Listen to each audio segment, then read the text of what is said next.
नमस्कार, welcome to career 247। मैं हूं प्रशांत धवन। नाउ ये कोई कोइंसिडेंस की बात नहीं है कि भारतीय मिलिट्री, भारतीय रक्षा मंत्री की तरफ से आप देखोगे एक के बाद एक पाकिस्तान को लेकर स्टेटमेंट्स आ रही हैं। यहाँ पे आप देख पाएंगे भारत के आर्मी चीफ ने रिसेंटली कैटेगोरिकली कहा है कि अगर पाकिस्तान अपनी ज्योग्राफी बचा के रखना चाहता है, ये चाहते हैं कि जो इनका भी के लिए मैप है वो बचा रहे, तो आतंकवाद जल्द से जल्द इनको रोकना होगा, नहीं तो ज्योग्राफी हो सकता है कि बदली जा सकती है। इसकी वीडियो सोशल मीडिया पे काफी वायरल हुई थी। इसके अलावा मैंने एक प्रीवियस वीडियो में, कल की वीडियो में आपको यह भी दिखाया था जहां पे भारत के रक्षा मंत्री ने कहा था कि कराची का रास्ता क्रीक से होके गुजरता है। और अभी भी आज के समय आप देख लीजिए, पाकिस्तान ऑक्यूपाइड कश्मीर में कांस्टेंट प्रोटेस्ट हो रहे हैं। इंडिया ने रिसेंटली पाकिस्तान के ह्यूमन राइट्स रिकॉर्ड की निंदा करी है। पाकिस्तान ऑक्यूपाइड कश्मीर में यह कहा है कि वहां पर जो 10 लोग मारे गए हैं जो प्रोटेस्ट कर रहे थे, ये बहुत ज़रा खराब है। पाकिस्तान मिसमैनेज कर रहा है आज के समय पीओके को, और इन्होंने इलीगल तरीके से ये पूरी धरती कब्जा रखी है। मैं वैसे आपको ये बता दूं, पाकिस्तान की अथॉरिटीज़ ने पाकिस्तान ऑक्यूपाइड कश्मीर में कंप्लीट ब्लैकआउट कर रखा है कम्युनिकेशन का। कोई इंटरनेट, कोई टेलीकम्युनिकेशन, सब कुछ यहां पे कट है सितंबर 28 से। और अब 4-5 दिन हो चुके हैं लगातार ये ब्लैकआउट चल रहा है। पाकिस्तान क्लियरली पीओके को इंटरनली संभाल नहीं पा रहा। और ऐसे टाइम में भारत के आर्मी चीफ की जो ये स्टेटमेंट आना कि पाकिस्तान को नक्शे से हटा देंगे, अगली बार इंडिया रिस्ट्रेंट नहीं रखेगा, और आई थिंक रखेगा भी नहीं। अब मुझे लगता नहीं है कि अब जो चीजें हुई हैं पिछले कुछ महीनों में कि पाकिस्तान को कोई भी बचा पाएगा। अगर मान लीजिए ऑपरेशन सिंदूर कंटिन्यू होता है, इस बार पाकिस्तान को हैवी लॉसेज होने वाले हैं। और भारत के जो एयर चीफ मार्शल साहब हैं ये भी सामने आए। अगेन एक बात नोट करना, कभी भी आपको अगर आइडेंटिफाई करना है ना कि क्या कोई बड़ा इवेंट होने वाला है या नहीं, तो नोट करिए कि क्या सभी इंपॉर्टेंट लोग, सभी हाईली इंपैक्टफुल लोग क्या इकट्ठा कमेंट कर रहे हैं। क्या उन सब की कमेंट्स में एक सिमिलैरिटी आपको दिख रही है? फिर आप समझ सकते हैं कि ओवरऑल मशीनरी अब ये काम पे लग चुकी है। एक बड़ा प्लान ये स्टार्ट हो चुका है। भारत के जो एयर चीफ मार्शल साहब हैं, रिसेंटली इन्होंने कैटेगोरिकली ये बोला कि अब हम कंफर्मेशन के साथ कह सकते हैं कि पाकिस्तान के आराम से 12 से 13 फाइटर जेट्स ये डिस्ट्रॉय हो गए थे ऑपरेशन सिंदूर के टाइम में। और अब भारत पहली बार खुलकर कह रहा है एक नहीं, दो नहीं, बहुत सारे F-16 फाइटर जेट्स हमने डिस्ट्रॉय कर दिए हैं। नाउ परहैप्स मैं ये कहूँगा, इनिशियली हमने F-16 फाइटर जेट्स का नाम लिया नहीं क्योंकि यूएस के साथ भी रिलेशंस मेंटेन करने थे। हम चाहते नहीं थे कि लॉकहीड मार्टिन, जो अगेन इंडिया में एक काफ़ी बड़ा इन्वेस्टर है, हम लोग आज के समय लॉकहीड मार्टिन के साथ खुद काफ़ी हद तक प्रोजेक्ट्स पे काम कर रहे हैं। हो सकता है कि भारत खुद लॉकहीड मार्टिन से इन द फ्यूचर बहुत कुछ परचेज करे, तो हम चाहते नहीं थे कि सीधा यहाँ पर F-16 का नाम लिया जाए। बट यूएस ने जिस तरीके से स्टेटमेंट्स दी हैं रिसेंटली, अब I think no one cares in New Delhi कि यूएसए को बुरा लगता है नहीं लगता। अब खुलकर यहाँ पे बात की जा रही है कि जी हाँ, बहुत सारे F-16 फाइटर जेट्स जो यूएसए ने पकड़ाए थे पाकिस्तान को, ये हमने डिस्ट्रॉय कर दिए हैं। और इसके बारे में आप देख पाओगे आर्टिकल्स में भी स्पेसिफिकली ये बात मेंशन करी गई है कि while there were reports of damages to Pakistan's F-16 fighter jets, देखो हम लोगों ने पाकिस्तान के एयर बेसिस पर बॉम्बिंग करी है, ये बात तो पाकिस्तान की पूरी दुनिया ने देखी है। जो आप अगर सैटेलाइट इमेजेस देखो तो 11 इनके एयर बेसिस को हमने हिट किया था। और ऑब्वियसली जो हैंगर्स है, देखिए ऐसा तो है नहीं कि एयरक्राफ्ट को आप ओपनली रखोगे एक एयरबेस में, तो एयरक्राफ्ट को रखने के लिए एक हैंगर होते हैं, एक तरीके से आप कह लीजिए एयरक्राफ्ट को रखने का एक छोटा सा एरिया, वहाँ पर भी हमने बॉम्बिंग करी थी। इसके भी काफ़ी सारी सैटेलाइट इमेजेस अवेलेबल हैं और कई F-16 फाइटर जेट्स पाकिस्तान के डिस्ट्रॉय हुए थे। But it was the first time, ये अब पहली बार है कि इंडियन एयरफोर्स ने कंफर्म कर दिया है कि हाँ बिल्कुल हमने यूएस मैन्युफैक्चर्ड जेट को बिल्कुल डिस्ट्रॉय किया है, ना सिर्फ हैंगर्स में, इवन हवा में। जी हाँ, F-16 फाइटर जेट्स बताया जा रहा है हमने शूट डाउन किए हैं ना। ये जो शूट डाउन किए हैं perhaps S-400 missile defence system से किए थे, तो इसलिए सेंसिटिविटी रखते हुए कि यूएस के लिए बहुत ज़्यादा यहाँ पे ह्यूमिलेटिंग ना हो जाए, हमने ये बात ओपनली बताई नहीं है। बट अब ये बात खुलकर बताई जा रही है कि F-16 fighter jets in the air and on the ground दोनों जगह डिस्ट्रॉय किए गए हैं।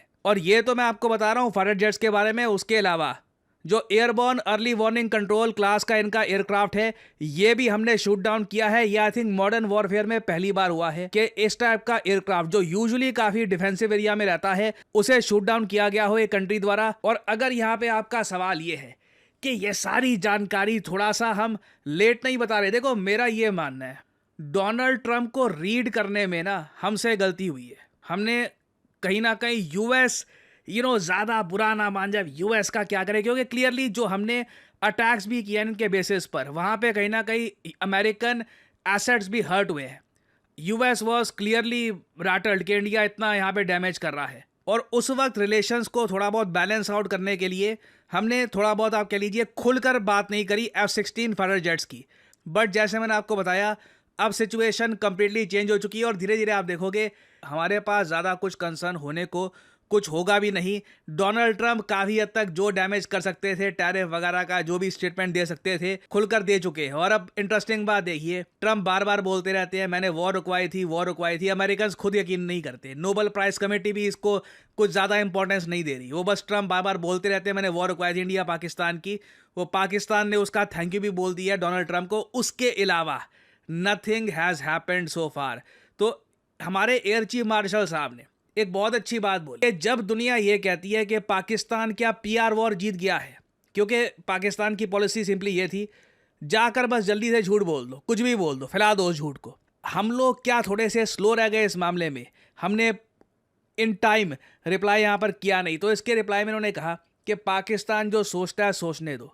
अगर पाकिस्तान सोचता है कि उन्होंने हमारे 15 फाइटर जेट गिराए थे, तो उनके माइंड में ये रहेगा कि अच्छा अगली बार जो इंडिया के 15 फाइटर जेट या 15 एयरक्राफ्ट ये कम होंगे, तो वो हमारे लिए एडवांटेज है। यहाँ पे आप सुनिएगा इनकी स्टेटमेंट। इधर जो ये क्वेश्चन में से पूछा गया कि उन्होंने कहा हमने इतने जेट गिराए, आपने कुछ नहीं बोला। मैं अभी भी कुछ नहीं बोल रहा हूँ उसके बारे में, और ना मैं बोलना चाहूँगा। अगर वो सोचते उन्होंने मेरे 15 जेट गिराए हैं, उनको सोचने दो। I hope they are convinced about it, and they will cater for 15 less aircraft in my inventory when they come to fight again. So why should I talk about it? तो मैं उसके बारे में आज भी कुछ नहीं बोलूँगा कि क्या हुआ, कितना नुकसान हुआ, नहीं हुआ, कैसे हुआ, क्या कुछ नहीं बताना चाहिए, क्योंकि उनको पता करने दो ना। जैसे हम भी तो कुरेद के निकाल रहे हैं ना, हमने क्या कर पाए हम लोग, तो उनको भी निकालने दो। लेकिन ये बात आपको सब बड़ी क्लियर है कि आपने कोई एक ऐसी पिक्चर देखी है जहाँ पे हमारे किसी एयरबेस में कुछ गिरा हो, कुछ लगा हो?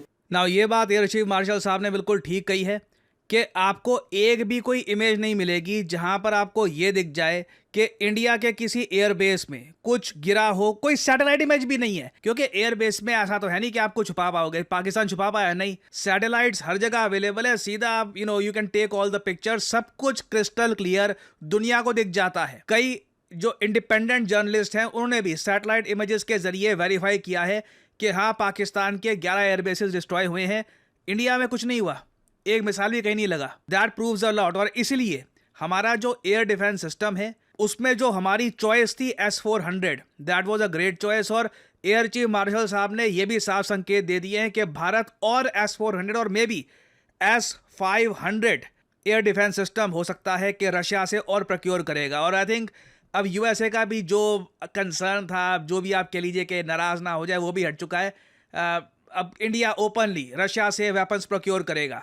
तो आने वाले समय में सरप्राइज मत होइएगा, हो सकता है यूएस पाकिस्तान को थोड़े से और नए फाइटर जेट्स पकड़ा दे। ये बिल्कुल हो सकता है, क्योंकि पाकिस्तान अभी के लिए तो चुप है, इवेंचुअली ये बोलेगा यूएसए को कि बहुत सारे F-16 फाइटर जेट्स भी डिस्ट्रॉय हो चुके हैं, कई पुराने हो चुके हैं, हमारी हेल्प करिए, अगली बार इंडिया आएगा तो हमको कैसे हम खुद को डिफेंड करेंगे।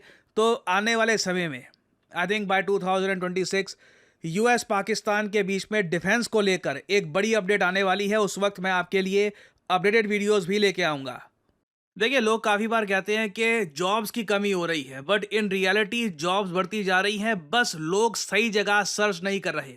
रिसेंटली यूएस की एक यूनिवर्सिटी ने एक बहुत ही इंटरेस्टिंग रिसर्च पब्लिश करी। इन लोगों ने ये कहा कि कुछ स्पेसिफिक करियर ऑप्शंस हैं जिसकी डिमांड बहुत ही ज़्यादा बढ़ने वाली है दुनिया भर में। इधर आप देख पाओगे, the employment of data scientist is projected to grow by 36% from 2023 to 2033। ये बाकी जो और एवरेज ऑक्यूपेशंस हैं उनसे कई ज्यादा गुना बढ़ने वाली है। और इवन हमारे प्यारे भारत में आप देखोगे अब खुल के ऐसे आर्टिकल्स पब्लिश होने स्टार्ट हो गए हैं कि इकोनॉमिक्स में पढ़ाई करें या डेटा साइंस में।